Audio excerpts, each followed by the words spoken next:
नमस्कार दोस्तों, वारदात चैनल में आपका स्वागत है। ऑल इंडिया मजलिस इत्तेहादुल मुस्लिमीन AIMIM की मान्यता रद्द करने वाली याचिका सुनने से सुप्रीम कोर्ट ने मना कर दिया। जी हां, याचिकाकर्ता ने असदुद्दीन ओवैसी की पार्टी को धार्मिक आधार पर गठित बताया था। याचिकाकर्ता के वकील विष्णु जैन ने कहा है कि AIMIM धार्मिक आधार पर बनी पार्टी है, इस्लामिक शिक्षा को बढ़ावा देने जैसी कई ऐसी बातें कहती है जिसमें साफ तौर पर मजहब के नाम पर वोट मांगा जाता है। कोर्ट ने कहा है कि अगर याचिकाकर्ता धार्मिक या जातीय आधार पर वोट मांगने वाली पार्टियों के खिलाफ बात रखता है तो व्यापक याचिका दाखिल करे। AIMIM की मान्यता रद्द करने की मांग वाली याचिका शिवसेना नेता तिरुपति नरसिम्हा मुरारी की थी। इससे पहले दिल्ली हाईकोर्ट ने 16 जनवरी 2025 को इसे खारिज कर दिया था।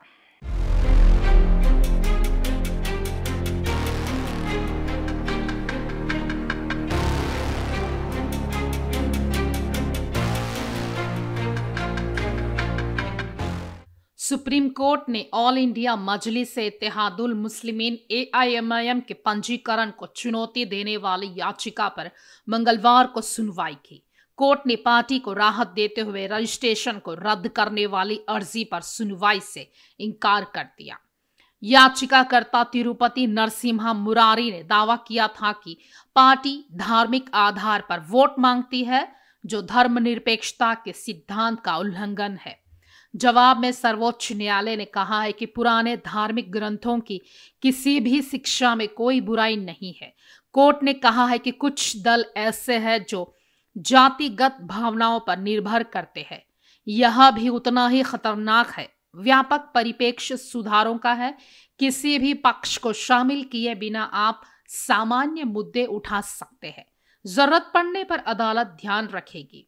याचिकाकर्ता का कहना है कि AIMIM पूरी तरह धर्मनिरपेक्षता के सिद्धांत का उल्लंघन करती है, इसीलिए इसकी मान्यता रद्द की जानी चाहिए।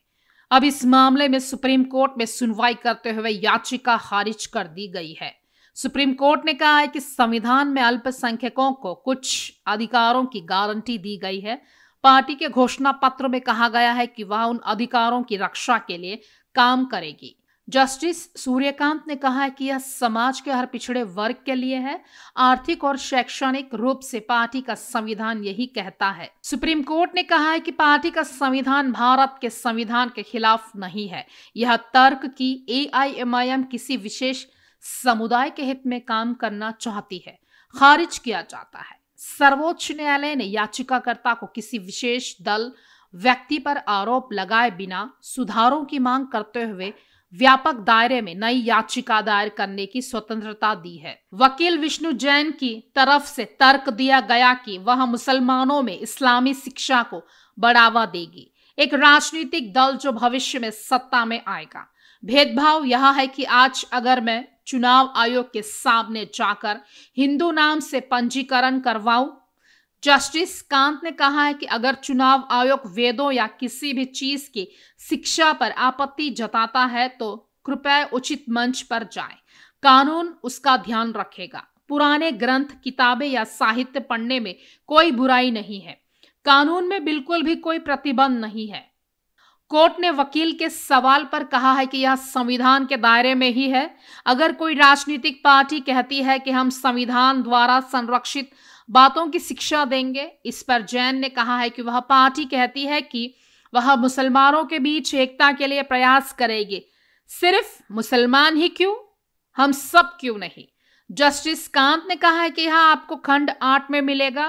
कृपया दिल्ली उच्च न्यायालय के फैसले का पैरा 10 पढ़े, जो वचन देने वाले पक्ष ने 1989 में दिया था।